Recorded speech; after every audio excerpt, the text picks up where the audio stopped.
Ahí estamos. Ahí estamos. ¿Qué estábamos escuchando? Estábamos escuchando el tema Guapa de Muerdo y la banda Tu Otra Bonita. Muy bien, entonces vamos a saludar a Eduardo de la Serna, ya que estamos. ¿Cómo estás, Eduardo? ¿Cómo te va? Qué sorpresa verte, Sandra.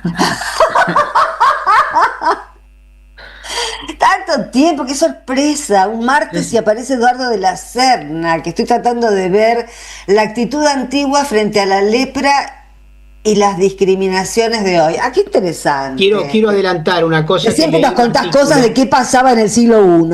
No, no, No, pero es muy importante porque leí un artículo de Eduardo y yo le pedí que haga un comentario de ese artículo que es del año, no me Pero acuerdo. todos los 90. martes pasa esto, decís esto, No, Jorge. no, pero este es un artículo. Lo otro son hace como comentarios diarios. Esto es un artículo de 4 o 5 páginas que fue reproducido en una revista que ahora Nueva Eduardo nos va Tierra. a contar. Nueva Tierra.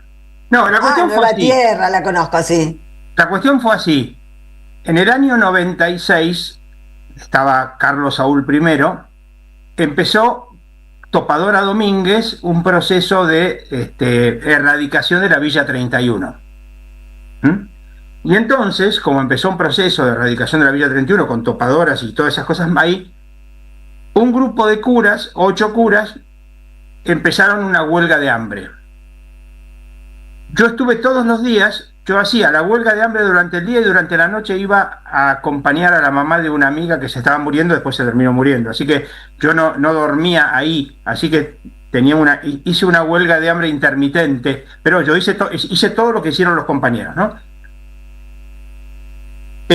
Bueno, y yo viví todo lo que se vivía adentro de la huelga, es decir, digamos, la policía que venía, los patoteros que patoteaban o que buscaban a fulano o a mengana expresamente para erradicarlo, bueno, las topadoras que tiraban las casillas, por supuesto, estaban haciendo la autopista, que está ahora la autopista que pasa por arriba de la villa, y más de una vez desde autos importantes nos insultaban y nos decían de todo. Nosotros estábamos ahí sentados en los curas, después teníamos, a la tarde teníamos la misa, venía la gente del barrio, a veces venía gente de otro lado. Y bueno, fue interesante el tema, y aparte lo interesante fue que había 8 curas haciendo huelga de hambre y había algunos más que aparte de los curas, y eso no apareció en ningún medio lo levantó, ¿no? Ujú.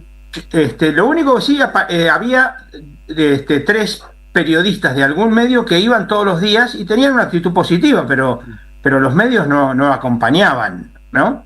Ujú.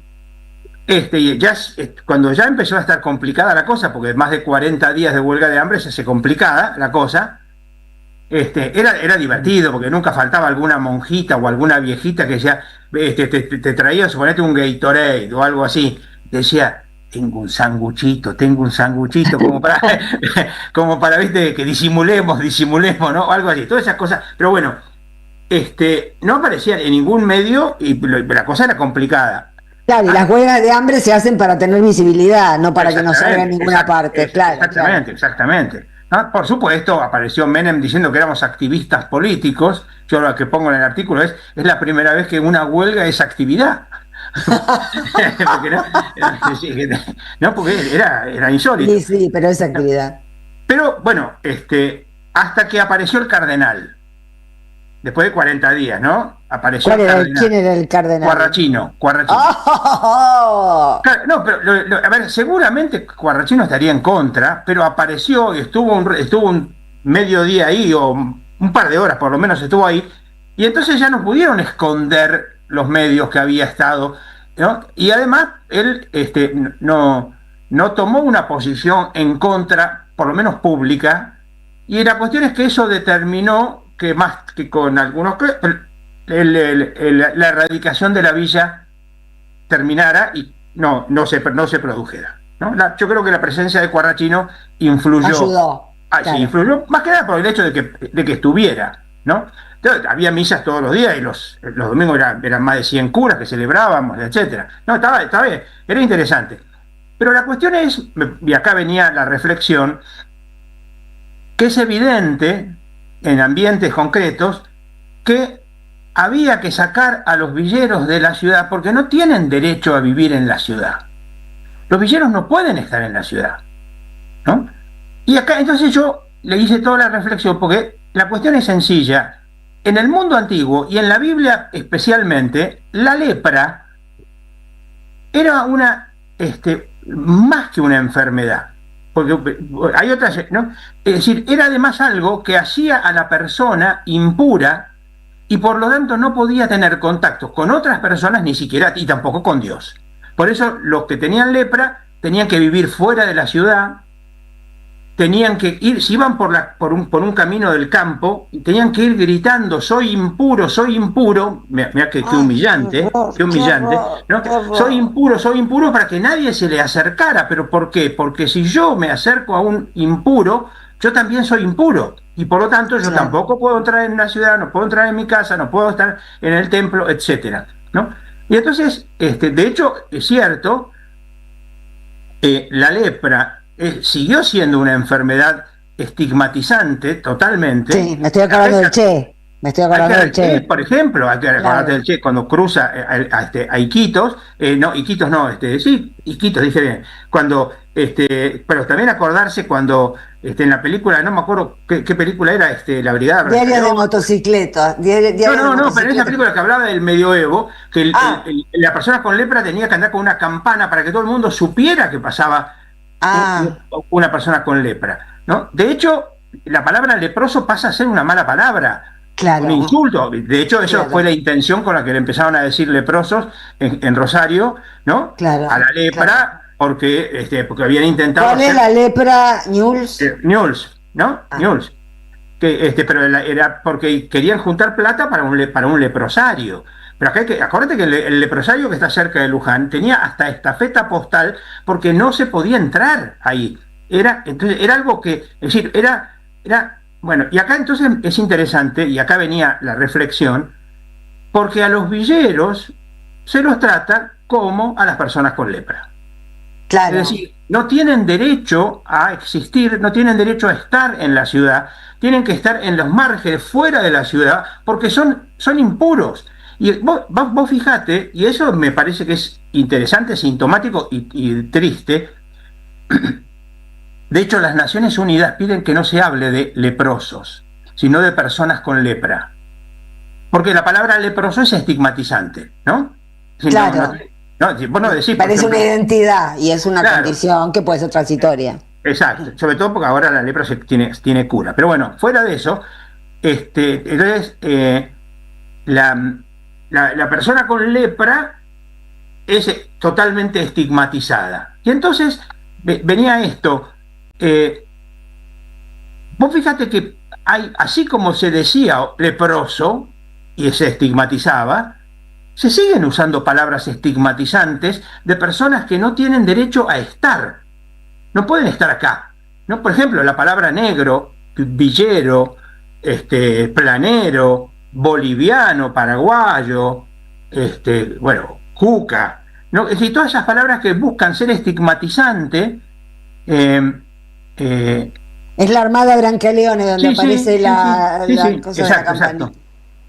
Entonces eran eso, ¿no? Entonces el artículo que yo escribí era Los leprosos de la Villa 31, ¿no? Porque era como eso, tenían que salir expulsados de la ciudad.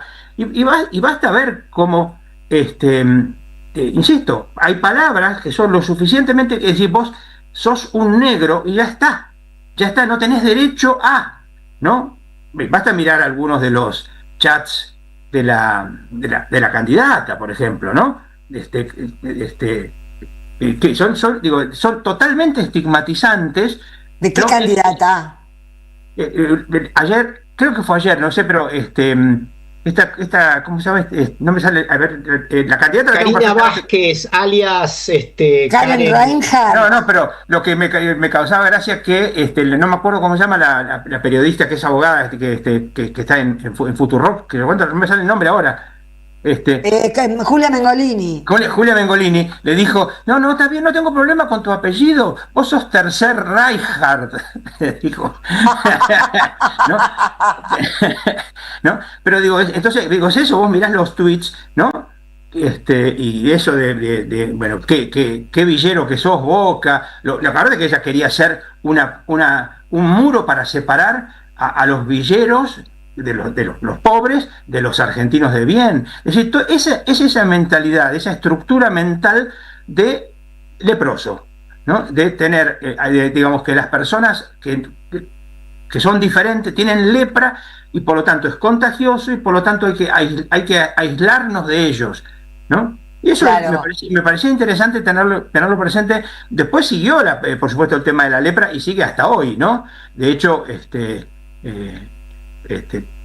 todavía hoy vos ves a una persona con lepra y uno se siente, está bien, no se los ve mucho en general, pero sigue siendo algo, bueno, de hecho, insisto, las Naciones Unidas tiene todo un documento sobre las personas con lepra precisamente por eso. Y creo que es interesante pensar, ¿no?, cómo hay estructuras mentales que, bueno, hoy no se trata de las personas con lepra, pero la misma actitud que había. Sí, es cierto. Es la misma estructura, es la misma estructura que se usa hoy para estigmatizar a diferentes grupos sociales que no les conviene al poder hegemónico. Exactamente, de eso se trata. Por eso era el tema de la lepra en la Biblia, pero ir más allá de la Biblia, sino para pasar al momento actual, ¿no? Bueno, vamos todos con la campanita, soy impuro, soy impuro. Sí, pero sí. Qué bárbaro. Bueno. Lo que no, sobre todo para peor, que además con sus caras y sus actitudes, en el fondo están gritando soy idiota, pero bueno. Claro. Idiota en el sentido griego de la palabra. Sí. De pensar solo en sí mismo. Idiotez. Claro, exacto. Qué genial, ¿no? Que esa palabra signifique eso. Qué genial. Sí. Los idiotas, los que estaban, que renunciaban a pensar en la comunidad. Claro. Como todos estos idiotas que tenemos gobernando en este país. Pero piensa en la comunidad de otros países, Sandra. Le piensan en Estados Unidos. Milei sueña con ser estadounidense. A lo mejor después que lo echemos a patada de acá, quizá le dan la cédula verde allá, no se llama, ¿no? Azul, ¿no es? Azul. La Green Card. La Green Card. Sí. Eduardo, un gusto como siempre. Nos reencontramos el martes próximo. Muy bien, nos encontramos el martes. Que sean felices y todo lo que más, que todo lo que. Viste, un dato, perdón, antes que se vaya, Eduardo, viste que porque hoy habló del tema de la discriminación, etcétera, se vistió con una cosa de los pueblos originarios como manera también de repudiar. ¿Quién se vistió? Sí, no lo vi, Sandra. No puedo ver todo, Jorge. Bueno, supongo que debe ser colombiano o salvadoreño. Esta me la compré en Perú. ¿Viste? Perú, sí. Bueno, gracias, Eduardo. Un besito. Un fuerte abrazo, Eduardo. Nos vemos entonces hasta el martes. Chau. Hasta el martes. Nosotros vamos a una tanda y volvemos con ustedes. Ahí estamos. En AM530 pasan muchas cosas. Y todo lo que pasa está en la red. Somos Radio AM530 en YouTube.